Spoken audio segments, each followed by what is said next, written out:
Okay, look, I never thought I'd be the guy posting online for support or even talking about this out loud. I always thought my marriage was solid, like 20 years together solid. The kind of love story where people at parties look at you and your wife and they're like, how do you guys do it? We were that couple, or at least I thought we were, but then August happened. And everything, literally everything, I believed about my life got flipped upside down in one night. It started with her phone. You know how people say you shouldn't go digging? Well, I wasn't even trying to be a detective. She left her phone on the counter while she was showering and it just lit up with this notification. His name popped up first, Brad, out-of-state coworker, nothing special, right? But then I saw the preview, a string of emojis that made my heart jump, fire, wink faces, some stuff I just didn't expect. Now we trust each other, or we did, but something in me just snapped that night. My hands were sweating as I picked up her phone. I kept telling myself, you're overreacting, dude, it's probably work stuff. But then I opened the messages, my stomach dropped so hard I nearly fell over. There they were, 3 years worth of text, graphic, detailed, raw, stuff she'd never said to me in our whole marriage, stuff that made me feel like maybe I didn't even know who she was at all. He lived out of state, that part's true, but honestly, it didn't matter after what I read.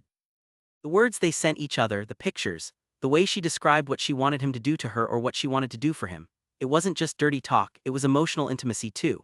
Sometimes they get off while texting each other late at night after I went to bed early for work the next morning. I can't even begin to describe the feeling when you realize your wife has been living a double life right under your nose for 3 years, 3 years. And all those nights when she seemed distracted or just tired, suddenly every memory from the last few years twisted into something ugly and suspicious. I confronted her that night. She came out of the shower in her pajamas and stopped dead when she saw me holding her phone like it was radioactive. She knew immediately what happened. Her face went pale and she just started crying before I could even say a word. I wish I could tell you I yelled or threw something, that I had some big dramatic moment like in the movies, but honestly, I just sat there shaking. She tried to grab my hand, but I couldn't let her touch me. She kept saying, I'm so sorry, I messed up, I'm so sorry. But all I could think was, who are you? We stayed up all night talking, or more like me asking questions and her breaking down between answers. It was never physical, she said over and over again, like that would make it better.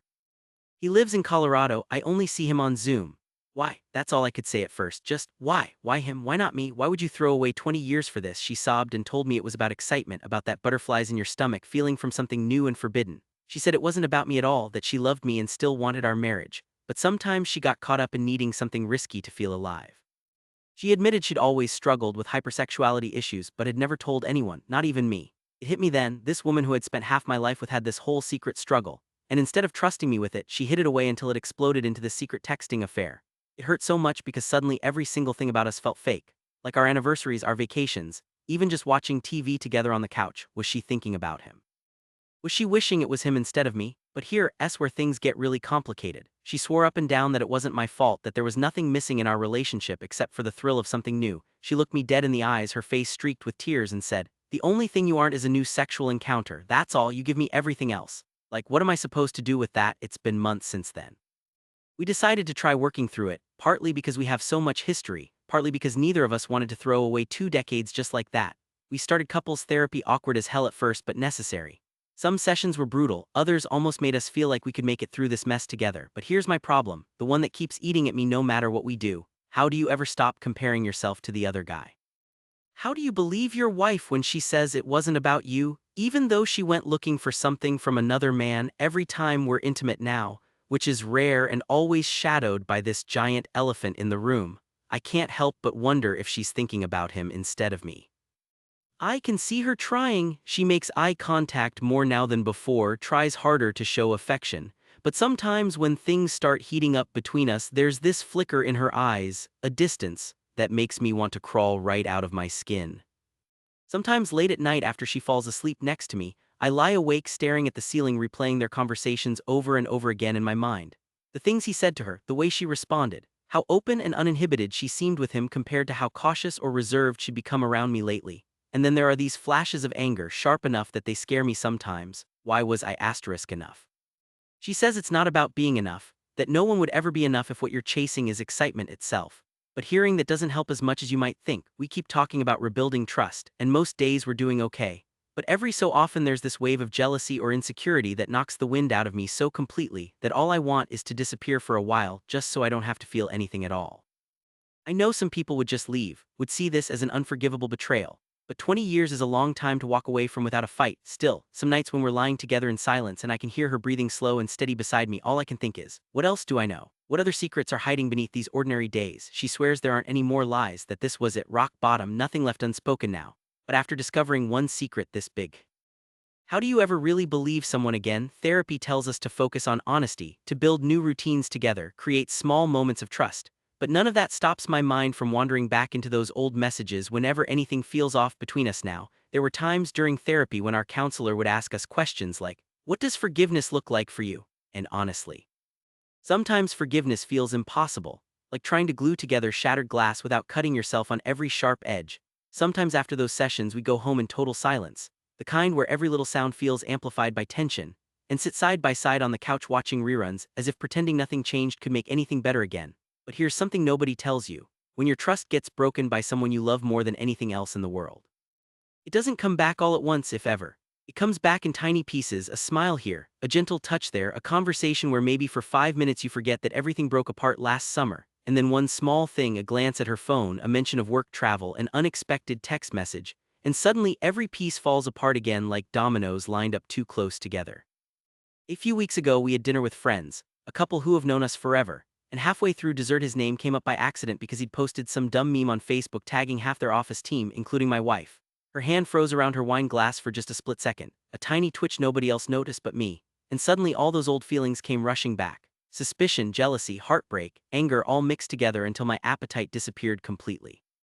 When we got home that night I couldn't hold back anymore. "Are you still talking to him?" It came out sharper than intended but softer than what I felt inside. She shook her head immediately, tears welling up again, and handed over her phone without hesitation this time. "You can look through anything, I blocked him everywhere months ago." And yeah, the messages were gone, his number deleted, even his email address erased from her contacts list, but still. That doubt lingers somewhere deep down inside anyway, because once someone crosses a line like that, it's hard not to keep looking over your shoulder wondering if they'll ever do it again, given half a chance or half an excuse or half a bad day when everything feels wrong for no reason at all.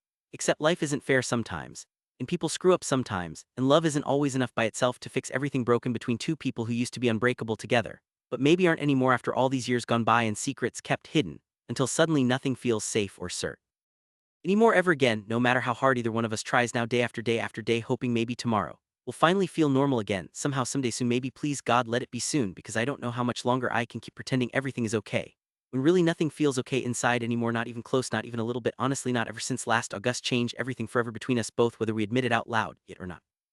I really don't know anymore at all, so yeah, that's where I'm at now. Stuck somewhere between wanting desperately to believe her promises and feeling terrified that I'll never be able to trust anyone again. Not really, not fully, not deep down where it matters most. Not after seeing how easy it is for even 20 years worth of love stories turn into cautionary tales overnight, thanks entirely too much temptation floating around everywhere these days disguised as harmless fun.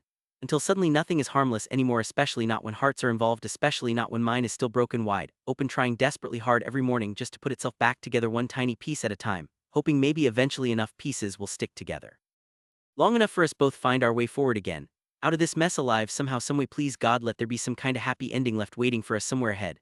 If only we can survive long enough together without falling apart completely.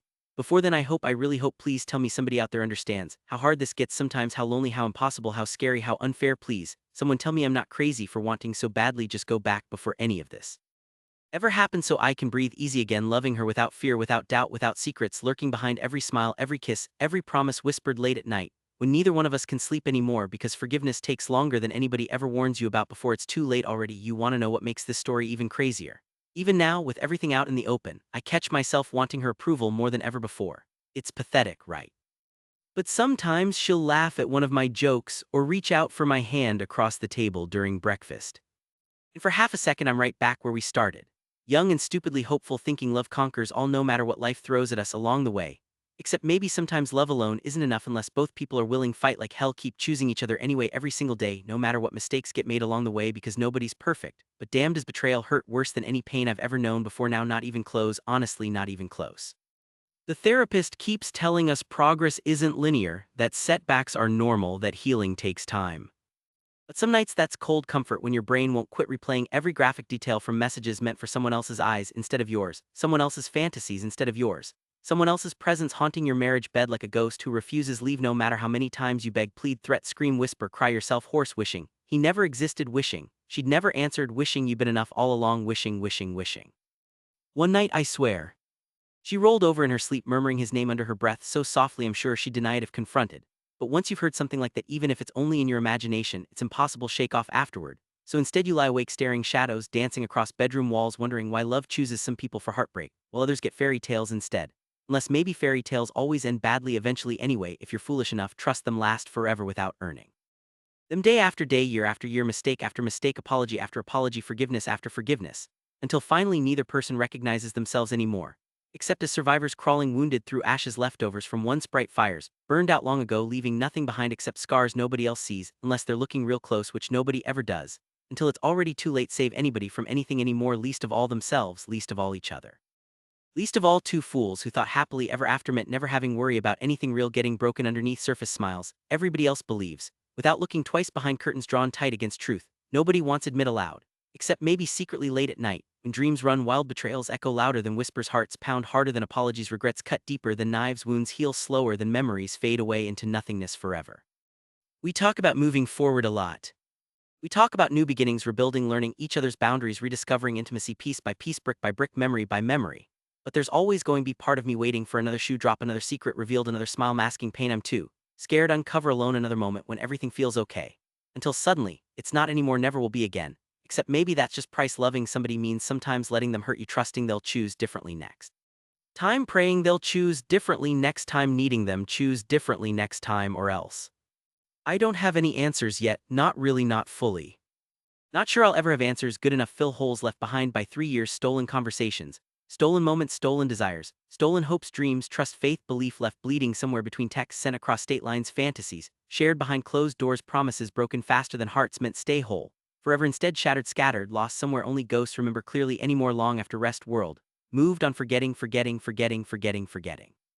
If you're listening right now hoping I'll tie things up neat with some grand gesture, redemption arc, or silver lining happy ending, I wish could give you that, honestly, truly, desperately wish could give myself that too, but truth is healing doesn't follow scripts, healing doesn't care about closure, healing doesn't wait on anybody else's timeline, healing just hurts. Until someday maybe doesn't hurt quite bad anymore, someday maybe laughter comes easier, touch feels safer, smiles don't hide secrets anymore, eyes meet, cross kitchen table, morning light streaming through window, both knowing survived worst betrayal imaginable, still standing somehow. Side by side, battered, bruised, hopeful anyway, foolish anyway, stubborn anyway, loving anyway, despite everything. Because giving up means letting pain win, letting fear win, letting ghosts win, letting past steal future, instead fighting tooth, nail, claw, crawl, drag each other forward, inch, inch, step, step, breath, breath, heartbeat, heartbeat, heartbeat, heartbeat. So yeah. That's where I'm at right now, battered, lost, confused, angry, scared, hopeful, desperate, determined. Exhausted, clinging, whatever scraps faith still left between us, hoping, praying, begging universe grant mercy. Undeserved grace, unearned patience, unwarranted love, unconditional forgiveness, undeserved happiness, unexpected peace, unimaginable joy, someday soon, please God, someday soon, let laughter drown out old ghosts, let hope chase away shadows, let love win somehow against odds stacked high against us both, let trust grow roots deep enough weather any storm future throws our way, let tomorrow come brighter, cleaner, safer, happier, truer, realer, fuller, better, stronger, together forever, if possible, if possible, if possible, please let possible, please let possible, please let possible. Because otherwise what's point fighting so hard keep anything alive once broken beyond recognition? Unless chance something beautiful still waiting bloom beneath ashes left behind old betrayals once upon time, before everything changed forever overnight for worse, hopefully someday soon, maybe possibly also somehow against odds, odds, odds, odds, odds, odds, odds, odds, odds, odds, odds, odds, odds, odds, odds, odds, odds, odds.